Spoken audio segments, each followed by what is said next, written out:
अस्सलाम students. Chapter 4 के lecture 3 में हमने यूनिफॉर्म सर्कुलर मोशन और सर्कुलर मोशन के बारे में बेसिकली पढ़ा था कि सर्कुलर मोशन किस तरह होता है, उसमें क्या क्या चीज़ें होती हैं, उनकी बेसिक डेफिनेशंस पढ़ी थी। आज हम सर्कुलर मोशन के अंदर किस तरह एक्सेलरेशन होती है, फोर्स होती है, वो सब और उनकी डेरिवेशंस वगैरह करेंगे।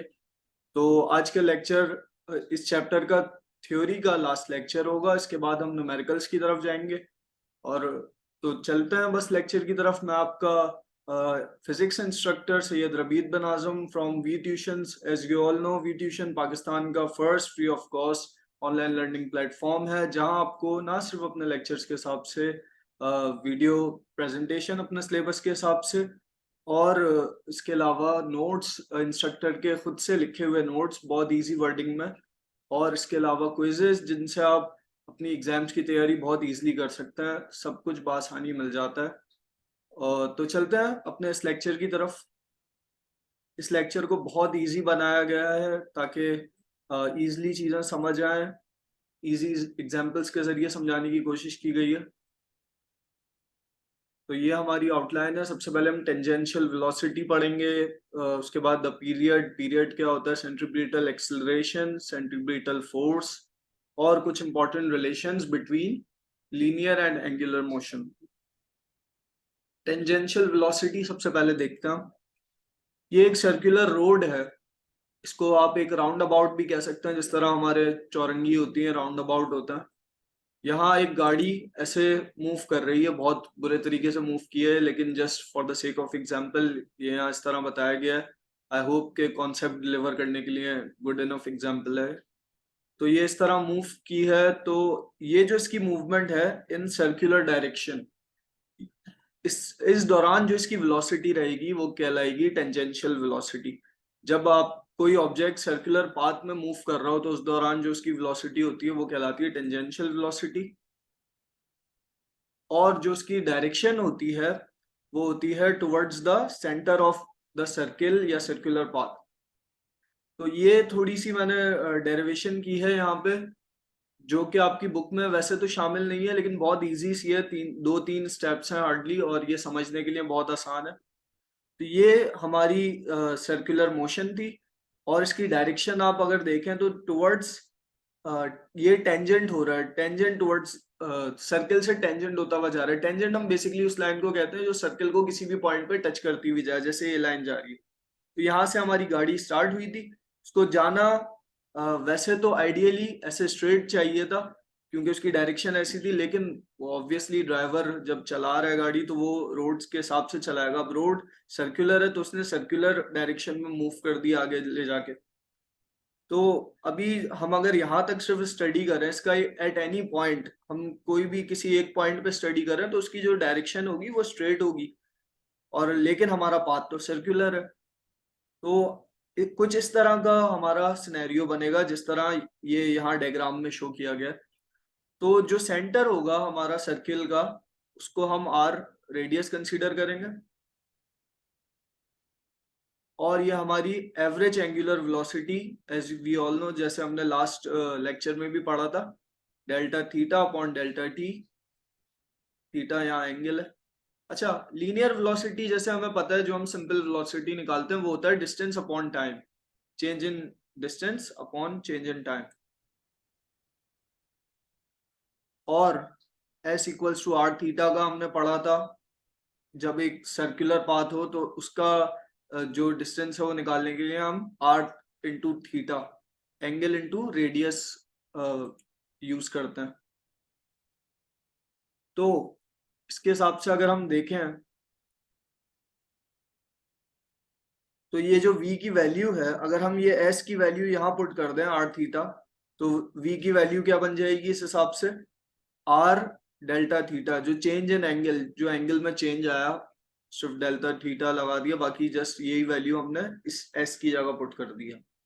अच्छा, हमें पता है जैसे यहाँ लिखा हुआ भी है कि एवरेज एंगुलर वेलोसिटी बराबर होती है delta theta upon delta T के। तो यहाँ हम देख सकते हैं हमारे पास डेल्टा थीटा भी आ रहा है और डेल्टा टी भी आ रहा है, तो ये पूरा पार्ट बराबर हो जाएगा इस ओमेगा के।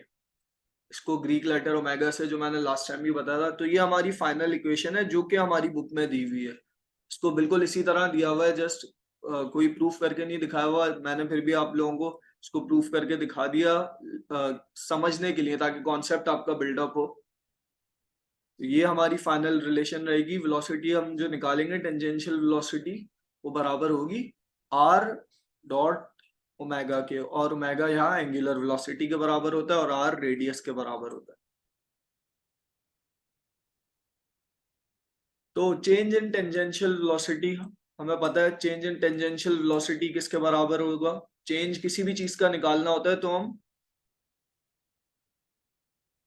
जस्ट हमने यहाँ क्या किया है, जस्ट यहाँ थीटा, सॉरी, चेंज के लिए जो साइन लगाते हैं हम, ये लगा दिया हमने चेंज का साइन। और ये हम अगर लास्ट इक्वेशन देखें, जस्ट यहाँ हमने इसको लगाया है डेल्टा, मेरे जहन से बिल्कुल इसका नाम निकल गया था। डेल्टा का साइन हमने लगा दिया, डेल्टा ओमेगा। और जब भी हम किसी चीज का चेंज निकाल रहे होते हैं तो ये बात अंडरस्टूड है कि हम करंट वैल्यू से या न्यू वैल्यू से ओल्ड वैल्यू को माइनस करते हैं। तो यहाँ पे ये जो ओमेगा है, ये डेल्टा ओमेगा हुआ है, तो ये बात अंडरस्टूड है कि ओमेगा 2 माइनस ओमेगा 1 हुआ है। तो हम इस पूरी इक्वेशन को डिवाइड करेंगे डेल्टा टी से, तो जो हमारा आंसर आएगा उसको जस्ट हमने अभी तो इस स्टेप में कुछ भी नहीं किया, डिवाइड में इसको लिख दिया डेल्टा टी को।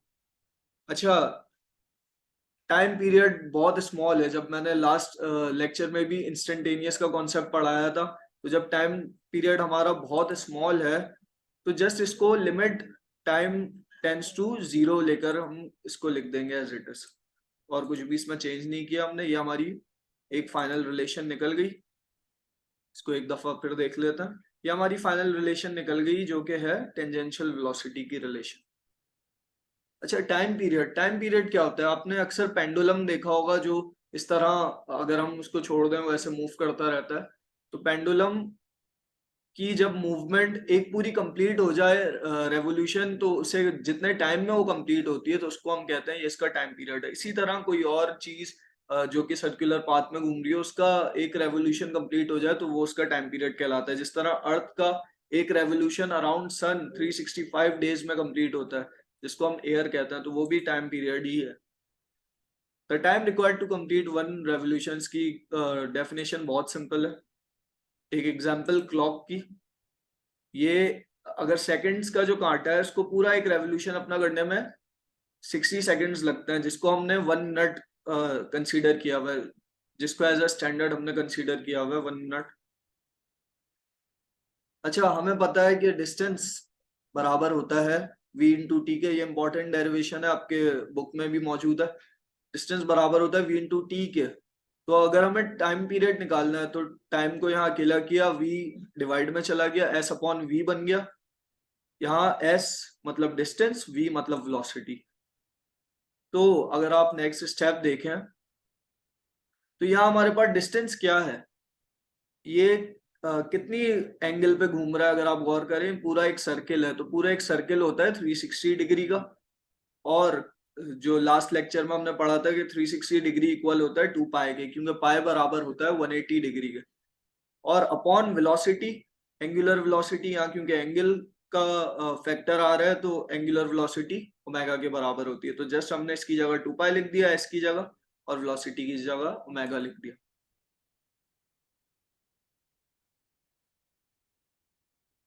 और हमें पता है कि ओमेगा बराबर होता है 2 पाई एफ के, जो कि हमने अगेन लेक्चर नंबर 3 में पढ़ा था। अगर आप लोग ये कॉन्सेप्ट मिस कर गए हैं तो लास्ट लेक्चर में जाएं और उसको देखें जरूर। लेक्चर सीरीज बाय सीरीज देखें तो काफी आपके लिए हेल्पफुल रहेगा, आपका कॉन्सेप्ट बिल्डअप होने में आसानी रहेगी। और अब सिंपली इन दोनों वैल्यूज को आपस में कैंसिल आउट किया और हमारे पास टाइम पीरियड की वैल्यू आ गई 1/f, मतलब फ्रीक्वेंसी का inverse. Time is inversely proportional to frequency. अब हम देखेंगे सेंट्रीपिटल एक्सेलरेशन क्या होती है। अगेन वही गाड़ी के कॉन्सेप्ट पे आ गए हम। जब सर्कुलर पाथ में मूव कर रही है गाड़ी तो जो एक्सेलरेशन है उसकी वो है सेंट्रीपिटल एक्सेलरेशन। ये है हमारा सेंटर सर्किल का, और यहां से लेकर सेंटर तक का जो डिस्टेंस है वो हमारा रेडियस कहलाएगा। अच्छा, सेंट्रीपिटल एक्सेलरेशन को हम डिनोट करते हैं ए, और ये स्मॉल छोटे से सबस्क्रिप्ट में सी लिखते हैं हम, ए सी से, और इसका फॉर्मूला बराबर होता है वी स्क्वायर अपॉन आर के। अच्छा, सेंट्रीपिटल एक्सेलरेशन का मैग्नीट्यूड फाइंड करने के लिए सबसे पहले हम क्या करेंगे, first find the velocity difference delta V, velocity का जो डिफरेंस है फॉर टू सक्सेसिव पोजीशंस, दो पॉइंट्स का वेलोसिटी लेंगे और फिर उनका डिफरेंस फाइंड आउट करेंगे। Moving in a circular path at time t1 and t2, बहुत इजी एग्जांपल से नेक्स्ट स्लाइड में समझाया हुआ है। इस डिस्क्रिप्शन को आप एक बार पढ़ें और फिर नेक्स्ट स्लाइड में जाएं। 2 सेकंड का मैं यहाँ पॉज लूंगा ताकि आपको नेक्स्ट स्लाइड बहुत इजीली समझ आए। चलते हैं नेक्स्ट स्लाइड में। यहाँ पे देखें वही अपनी एग्जाम्पल पुरानी। अच्छा, यहाँ से गाड़ी स्टार्ट हुई इस एक पॉइंट से, और ये सिर्फ इस पॉइंट तक गई, ठीक है। ये 2 पॉइंट्स हमने लिए, ये हमारा पॉइंट 1 हो गया, ये हमारा पॉइंट 2 हो गया। अगर हम यहाँ से लाइंस ड्रॉ करें सेंटर तक, तो ये आप देखेंगे कि एक पाई की फॉर्म में बन जाएगा, ये पाई बन जाएगा। जिस तरह हम केक काटते हैं तो ये पाई बन जाता है, बिल्कुल इस तरह। तो ये पाई की फॉर्म में बन गया। अब हम इस पाई को काट के इस पाई को एनालाइज करेंगे, इसको स्टडी करेंगे, तो हमें सारा समझ आ जाएगा और डिराइव हो जाएगी हमारी रिलेशन सेंट्रीपिटल एक्सेलरेशन की। तो ये हमने पाई काट लिया, ये हमारा पॉइंट 1 था जहां से गाड़ी चली थी, और ये पॉइंट 2 जो हमने एनालाइज करना है। अब जो इनके बीच में डिस्टेंस है वो कहलाएगा आपका डेल्टा एस, और एंगल कहलाएगा आपका डेल्टा थीटा। और जो यहां से लेकर यहां तक का डिस्टेंस है सेंटर तक का, वो कहलाएगा आर। या हाइपोथेटिकली आप समझे सेंटर ही है सर्किल का, वो जो सर्किल मैंने बनाया, जगह कम थी तो ये सेंटर तो नहीं बन पाया, लेकिन स्पाई को भी बड़ा बनाना था ताकि स्क्रीन पे प्रॉपर नजर आए। तो हमने पॉइंट 1 पे जो वेलोसिटी थी उसको लिया v1, और पॉइंट 2 पे जो वेलोसिटी थी उसको लिया हमने v2। v1 की डायरेक्शन कुछ इस तरह थी और v2 की डायरेक्शन ऐसी होनी थी, स्ट्रेट। अच्छा, हमें पता है कि delta v change in velocity बराबर होता है v2 माइनस v1 के। और डेल और हम यहाँ देख रहे हैं उसके हिसाब से जो रेशियो है डेल्टा v अपॉन v का, वो इक्वल है डेल्टा एस अपॉन आर के रेशियो से। तो हम इन दो कंडीशन को लेकर चलेंगे आगे, इन दो कंडीशन से ही आगे जाके सॉल्व करेंगे। ये दो कंडीशन लिख दी गई हैं दोबारा से यहाँ पे। अच्छा, नेक्स्ट स्टेप में हमने कुछ भी नहीं किया, जस्ट डेल्टा वी को इंडिपेंडेंट किया। इसको इंडिपेंडेंट करने के लिए क्या किया, ये जो नीचे वी था उसको वहां फेंक दिया, तो ये इधर मल्टीप्लाई में आ गया। मेरे एरो पे आप गौर करिएगा। अच्छा, अब जस्ट इस इक्वेशन को जैसे हमने लास्ट लेक्चर में किया था, अगेन बार बार लास्ट लेक्चर का रेफरेंस दे रहा हूँ क्योंकि हमारे स्टेप्स जो हैं वो काफी सिमिलर हैं। लास्ट लेक्चर में भी हमने डेल्टा टी से डिवाइड किया था एक पॉइंट पे, यहाँ पे भी हम डेल्टा टी से पूरी इक्वेशन को डिवाइड करेंगे। अच्छा, अगेन ये हमारे पास एक इक्वेशन आ गई। फिर हमने वही कंडीशन ली जो हमने लास्ट डेरिवेशन में ली थी कि टाइम इंटरवल हमारा वेरी स्मॉल है, मतलब डेल्टा टी की वैल्यू है वो होगी जीरो की तरफ जा रही है। तो हमने जस्ट ऐसे लिमिट लगाई और यही इक्वेशन अपनी वापस लिख दी इसी तरह, इस तरह ऊपर लिखी हुई थी। अच्छा, हमें पता है कि v की जो वैल्यू होती है वो बराबर होती है delta S upon delta T के, और एक्सेलरेशन की इसी तरह वैल्यू बराबर होगी delta V upon delta T के। अगर आप यहाँ गौर करें, delta V upon delta T भी है हमारे पास, delta S upon delta T भी है, तो इसकी जगह एसी आ जाएगा, मतलब एक्सेलरेशन। यहाँ क्योंकि हम सर्कुलर मोशन का जिक्र कर रहे हैं तो ये सेंट्रीपिटल एक्सेलरेशन होगी, तो हमने यहाँ एसी लिख दिया। तो यहाँ एसी आ जाएगा इस पूरे की जगह, और इस पूरे की जगह वी आ जाएगा। तो हमारी ये जो इक्वेशन थी, मेरे एरो पे गौर कीजिएगा, ये इक्वेशन हमारी बन जाएगी A C equals to V square upon R. V square कैसे बना ये, क्योंकि एक वी पहले से था और एक वी यहाँ से आया है जब हमने इस पूरी वैल्यू को वी के बराबर लिया। तो ये हमारी फाइनल बन गई, लेकिन अभी क्योंकि सर्कुलर मोशन है हमारा तो उसके हिसाब से इसको थोड़ा सा हम कन्वर्ट करेंगे। सिंस हमें पता है, हमने लास्ट लेक्चर में पढ़ा था कि v वेलोसिटी बराबर होती है r डॉट ओमेगा के, बल्कि लास्ट स्लाइड्स में भी हमने ये देखा है। तो जस्ट ये v की जगह हम अगर ये वैल्यू पुट कर दें इधर, तो हमारी जो वैल्यू बनेगी वो बनेगी, सॉरी, हमारी जो वैल्यू एक्सेलरेशन की बनेगी, फिर हमारी वैल्यू एक्सेलरेशन की क्या बन जाएगी, r डॉट ओमेगा स्क्वायर। अच्छा, ये स्टेप चेक करिएगा, इस स्टेप में क्या हुआ है, एक्सेलरेशन की क्योंकि हमारी वैल्यू बराबर थी v स्क्वायर अपॉन r के, तो जब हमने इसको स्क्वायर किया इस पूरी इक्वेशन को, तो ये r square dot omega square बनना चाहिए था, लेकिन एक r यहाँ नीचे भी तो था, तो r से r कैंसिल, एक स्टेप मैंने नहीं लिखा, तो जस्ट हमारे पास यहाँ r डॉट ओमेगा स्क्वायर बचा। उसके बाद हमने ओमेगा स्क्वायर की वैल्यू डाली यहाँ, जो कि है 2 pi upon capital T. Just ये वैल्यू डाल के, क्योंकि फॉर्मूले में स्क्वायर था, इसको स्क्वायर कर दिया, हमारे पास फाइनल कंडीशन आ गई एक्सेलरेशन की, सेंट्रीपिटल एक्सेलरेशन की, जो एक एंगुलर या एक सर्कुलर मोशन की सेंट्रीपिटल एक्सेलरेशन की रिलेशन है। ये इंपॉर्टेंट रिलेशन है, जितनी भी रिलेशन ऐसे बॉक्सेस में और हाईलाइट हुई हुई है वो सारी हमारी इंपॉर्टेंट रिलेशन है।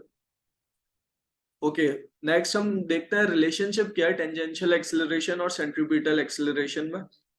When both components of acceleration exist simultaneously, simultaneously का मतलब है एक साथ, जब एक साथ exist कर रहे हो दोनों components, tangential acceleration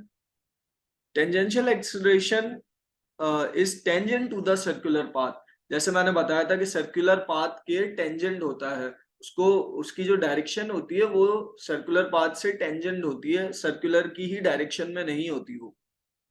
Whereas centripetal acceleration is always directed towards the center of the circular path। Centripetal acceleration circular path के सेंटर की तरफ डायरेक्टेड होती है, ये डिफरेंस है दोनों में।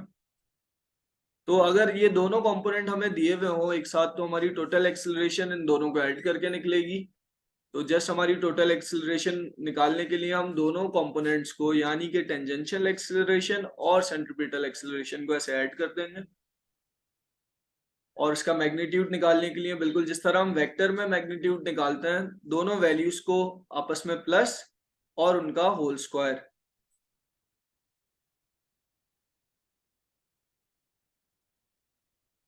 और फिर इनकी डायरेक्शन निकालने के लिए, डायरेक्शन के लिए ये फाई ग्रीक लेटर है, इससे शो करते हैं इसकी डायरेक्शन। निकालनी है अगर हमें ए की, मतलब टोटल एक्सेलरेशन की with respect to A C centripetal acceleration के अकॉर्डिंग, तो उसके लिए ये रिलेशन हमारी बनेगी phi equals to tan inverse A T, मतलब tangential acceleration, upon A C मतलब सेंट्रीपिटल एक्सेलरेशन। ये तीनों हमारी इंपॉर्टेंट रिलेशंस हैं इस डेरिवेशन की। इसके बाद सेंट्रीपिटल फोर्स देखते हैं। The force that keeps an object moving in a circle, वो फोर्स जो कि एक ऑब्जेक्ट को एक सर्किल में रखने में मदद देती है, एक सर्कुलर पाथ में ही मूव कराने में मदद देती है, उसको कहते हैं हम सेंट्रीपिटल फोर्स। जिस तरह मैंने लास्ट लेक्चर में एग्जांपल दी थी इस वॉशिंग मशीन की, तो अगेन इसको हम देखते हैं। इन कपड़ों को सर्कुलर पाथ में जो वॉशिंग मशीन का ड्रम है ये मूव कराने में मदद दे रहा है, तो ये इसको बेसिकली सेंट्रीपिटल फोर्स प्रोवाइड कर रहा है। अच्छा, अगर हम सेकंड लॉ ऑफ मोशन को देखें तो F equals to M A होता है, जिस तरह हमें पता है। तो यहाँ अगर हम सेंट्रीपिटल फोर्स का जिक्र करें तो इसको हम कंसीडर करते हैं, इसको हम डिनोट करते हैं एफ सी से। तो एफ सी और यहाँ ए सी आ गया, जो कि है centripetal acceleration, as we all know. Centripetal acceleration का जैसे यहाँ फॉर्मूला लगा है वी स्क्वायर अपॉन आर, इसे एक ए सी की जगह, और अगेन उसके बाद एंगुलर वेलोसिटी, इस वेलोसिटी को एंगुलर वेलोसिटी से चेंज किया, जैसे हमने लास्ट उसमें पढ़ा था v बराबर होता है r डॉट एंगुलर वेलोसिटी का, और ये r का स्क्वायर इस r से डिवाइड हुआ। उसके बाद हमारे पास जो फाइनल रिलेशन बची वो है F C equals to M R omega square. Again omega angular velocity है,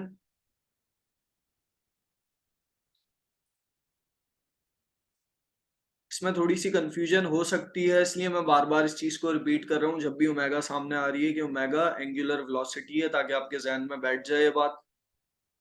इसके बाद ये देखते हैं कि कुछ इंपॉर्टेंट रिलेशंस दिए हुए हैं यहाँ, जो कि आपकी बुक के पेज नंबर 131 में दिए हुए हैं।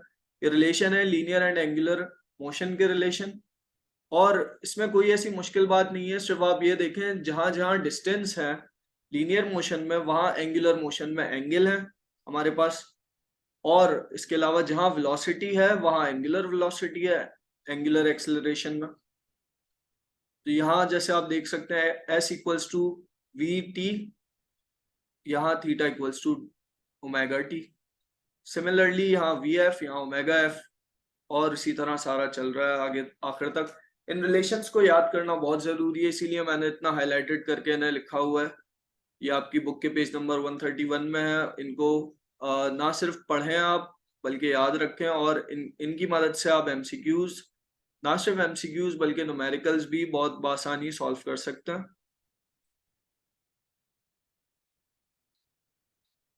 उम्मीद करता हूँ चैप्टर 4 आप लोगों को समझ आया होगा। अगर फिर भी आपकी कुछ क्वेरीज या क्वेश्चंस हो या कोई सजेशन हो, तो उसके लिए हमारी व्हाट्सएप कम्युनिटी ज्वाइन करें, हमें दीगर सोशल मीडिया प्लेटफॉर्म्स पे रीच आउट करें, और इसके अलावा हमारा यूट्यूब चैनल सब्सक्राइब करना ना भूलें, जिससे आपको सारी लेटेस्ट अपडेट्स मिलती रहें। और इसके अलावा नोट्स और क्विज अटेम्प्ट करने के लिए हमारी वेबसाइट www.vtuitions.com पे फ्री साइन अप करें। Thanks for watching this lecture. मिलते हैं फिर नेक्स्ट लेक्चर में, जब तक के लिए अल्लाह हाफिज।